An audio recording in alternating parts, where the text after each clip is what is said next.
Solo Leveling, one of the greatest anime to hit this year, is finally out, and the floodgates of hate have been opened. Let's take a look at the first 2 episodes and see how bad it really is. In episode 1, we're immediately introduced to a world where both the modern age meets one of magic and adventure. We come to find out that modern day weapons are basically worthless. This is why hunter guilds not only exist, but they're essential. For some people, this might not be a huge issue, but it's a little strange that an armored piercing bullet traveling 2,000 miles an hour can't lay a dent on an E-rank goblin.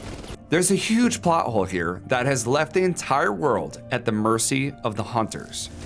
This leads us to a pretty big question dealing with episode 1. With how dangerous these monsters are, why would the raid leader in episode 1 ever allow Sung to spot on their team?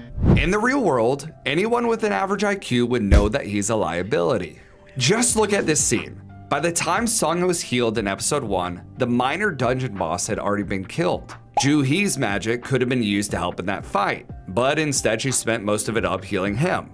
I mean, it's almost like they didn't tell us 7 times already how weak the main character is. So they basically kill him to really drive the point home. Anyway, the party comes to an important crossroads and Sung is the determining vote. Will the party continue into the hidden dungeon? Instead of being the nice hero we need him to be, he becomes the villain. He puts everyone's life on the line out of self-interest, including his girlfriend.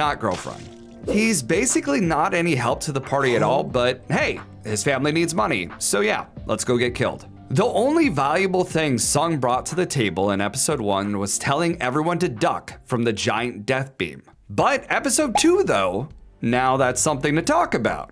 Sung actually solves the first part of the riddle in the final boss chamber by bowing to the boss. But then, Mr. Lambchops here decides to stand up, which triggers the next round. The team scrambles and Sung solves the second riddle, to praise the boss. He recognizes the statue with instruments and tells his party to stand by them. This initiates the last trial, which we're once again reminded how weak Sung is by a backhanded compliment. Sung is carrying this party with his own brain, but everyone around him just has to remind him of what a failure he is. Like, we get it. And then on top of that, his girlfriend collapses to the ground because she's so physically exhausted from healing him. I think we can all see why there's so much frustration surrounding the first 2 episodes. The entire first season so far could be summed up like this. Weak, pathetic high school kid gets whipped around by some weak monsters only to find himself being the only one that can save the party. Wait, that actually doesn't sound that bad. It actually sounds kind of good. Come to think of it, I actually kind of enjoyed watching the first 2 episodes. It was dark and mysterious, full of action and gore. Not to mention, I need to know what happens between Sung and Joo-hee. Will they ever go on their date? Okay, so personally, I think the anime has a lot to offer and you should all give it a shot. But hey, I see why some of you might end up hating it.